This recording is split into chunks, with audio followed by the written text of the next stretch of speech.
Hello and welcome to another episode of Dafuq Did I Just Watch? With your host as always, Colin McLemore. This week we'll be recapping and reviewing the 2022 film Jurassic World Dominion. That didn't quite feel right. Let's try that one more time. This week we'll be recapping and reviewing Jurassic World Dominion.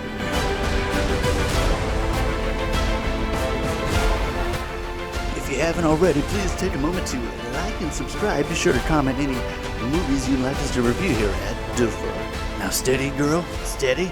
If you haven't seen the movie yet, please pause now and return later because there will be a few spoilers coming up. That's right, this is your official spoiler alert.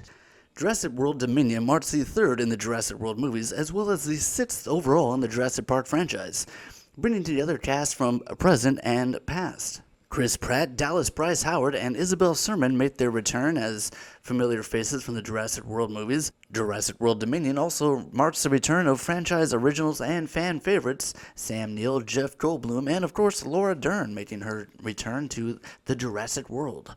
That's right, Jurassic World Dominion is jam-packed with not only old and new cast members, but also jam-packed with old and new dinosaurs, and not to mention jam-packed with plot as well. There must have been a genetic scientist working on this movie because there's so much jammed in. It's a lot to go over and a lot to keep up with as well. It's a lot of story to try to get all these new and old characters all on the same page and eventually all in the same group together, running around. The basic plot of Jurassic World Dominion is that we still have the return of Isabella Sermon playing the young Lockwood clone girl who is being hunted by the evil corporation Biosin. They must get that little girl for her DNA. And she's still hiding out with Chris Pratt and Dallas Bryce Howard in a cabin who have taken on kind of like a parental role. And they've also got good old Blue hanging out just in the forest in the background. She stops in every once in a while and lo and behold, Blue's got a baby. And she did it the old Virgin Mary way. She just spontaneously pooped out that baby all by herself. No daddy needed here. She was mixed up with some fraud DNA, and boom, you can have a baby without reproducing. And Biosin wants those babies. They want that Virgin Mary baby raptor, and they also want that clone Lockwood girl as well. And so as soon as the opportunity presents itself, they snatch and grab them both. So that's Chris Pratt and Dallas Bryce Howard's motivation, is to get their girls back, and that raptor, more importantly. Chris Pratt making a promise to Blue, hold on girl, I'm gonna get her back, and that's a promise. On a side note, if you want to play a fun drinking game for Jurassic World, go ahead and take a shot anytime Chris Pratt does his fucking hold on girl with his hand out there, hold on, because I swear to God he does it like 8 or 9 times, even when like there's like the 2 giant T-Rex things, just like hold on girls, I got you. That's right, hold on. Meanwhile, Laura Dern makes her return. She's kind of got like an Aaron Brockovich thing going on. She's going from farm to farm and checking out the crop that these giant locusts have been destroying. And everyone is like, where did these giant locusts come from? These giant prehistoric, obviously designed in a lab, locusts, where did they come from? And everyone's like, I don't know, but good thing Aaron Brockovich, Laura Dern, is on the case, and she notices that only the crops that are getting eaten are basically everything except Biosin seed. That's weird. The only crops that are not getting eaten is Biosin. What's up with that, Biosin? So Ellie Sattler Brockovich has got to go and save the farms and figure out she needs some proof. She recruits Dr. Alan Grant to help her for whatever reason, because I think her line is like, you're like a respected person, I need you there. That way when we blow their cover, I'll have somebody that the public trusts to like be like, oh yeah, Dr. Alan Grant is a stand-up dude. I believe you about Biosin. And then they've also got Dr. Ian Malcolm working deep undercover as basically like the mascot of Biosin. He just like gives speeches about like the end of mankind and about how we're all running towards our extinction or whatever. So that seems to be his job, is basically being like a weird mascot. But he's also given like extreme full access to every floor, even like the deepest like classified areas, because he gives them their fucking access card, like, here, just use mine because I can access everything, because I'm given access to everything for whatever reason. But sure, So those are our two basic storylines of the movie. One, you've got the Jurassic World crew looking for their two kidnapped girls. And then you've got the Jurassic Park crew trying to blow the cover of Biosin and prove that they're the evil company everyone thinks they are. And they all meet up on the island. Unfortunately, the return of Laura Dern, Jeff Goldblum, and Sam Neill isn't enough to outweigh the overall feeling of laziness you get throughout the movie. It starts with the overall story, the whole thing with, Biosin engineering these, locusts to just destroy the food supply of the world, and, nobody thinks it's Biosin. They really need to send in, this whole undercover spy crew to, blow the whole case wide open, and it's, when they're literally eating around everything except for, the Biosin crops, how is this happening? These weird bioengineered crickets are destroying everything that's not Biosin seed, And I hate to say it, but the laziness is felt in the cast as well. Unfortunately, even with somebody as awesome as Jeff Goldblum, it just doesn't feel like he's really giving it his all in his performance. His performance is mostly just I feel like I've seen him act better in his fucking apartment commercials than I see him act in this movie.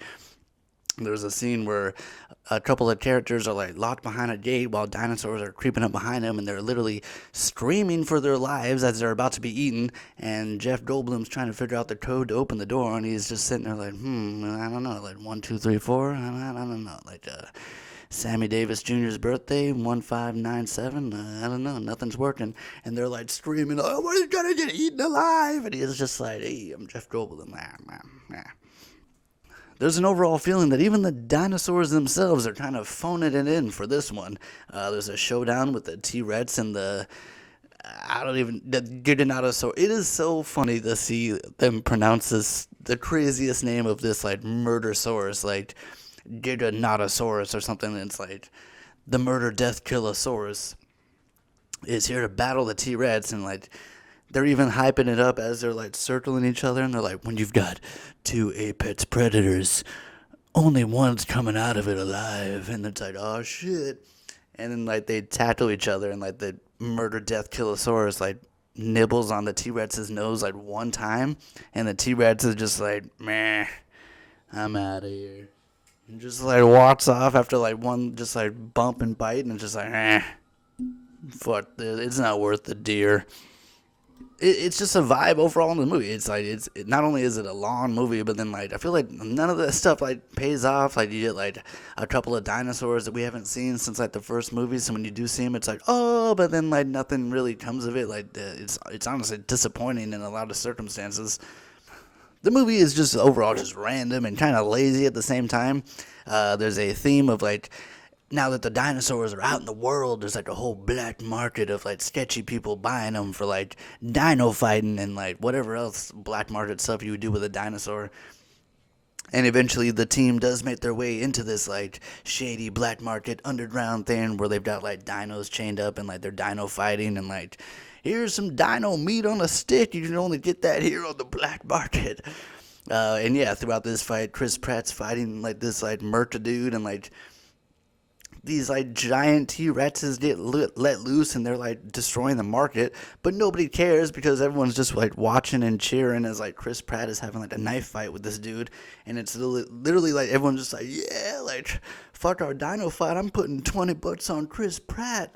20 feet away, you've got a T-Rex right behind them, just destroying the whole market, and they're just it's fine. I gotta see how this Chris Pratt fight ends. Who cares about that T-Rex, dude? I got $20 on Pratt. You think I'm leaving because of a little T-Rex? I don't give a fuck. And then later, they're just driving around the city, and the T-Rex and the other Murdersaurus from earlier are just walking around eating people, and it's just who cares about that? We're trying to chase these raptors over here. Let's go ahead and hit Jurassic World Dominion with our overall rating. Although it does feature the return of some of the original cast members and some fan-favorite dinosaurs from the original movie, it's not enough to outweigh the feeling of overall laziness and this very bloated plotline. That's why Jurassic World Dominion is going to have to... Whoa, hold on, girl. We're going to have to give it a C-. That's right, coming in below average for a movie that's also filled with some of the most horrible dinosaurs of all of time and some of the biggest carnivores that the earth has ever seen. There's never really that big feeling of danger or imminent threat. Everyone seems to be getting away just fine, and if not that, even like easily getting away. There's a part where like there's like 9 or 10 people all in a group together, moving like around a car while like the T-Rex is moving like on the other side. Like, have you ever seen like a group of like 10 people moving together? It's crazy. How is everyone moving in this large group and like nobody's like getting like even scratched a little bit or anything? Never really that big of a feeling of a threat that anyone's gonna get hurt throughout the movie. It all just works out fine. Thank you for tuning in for another episode of Dafuq Did I Just Watch? If you haven't already, be sure to like and subscribe. Feel free to comment any movies you'd like reviewed here at Dafuq. I am your host as always, Colin McLemore, and we'll see you next time.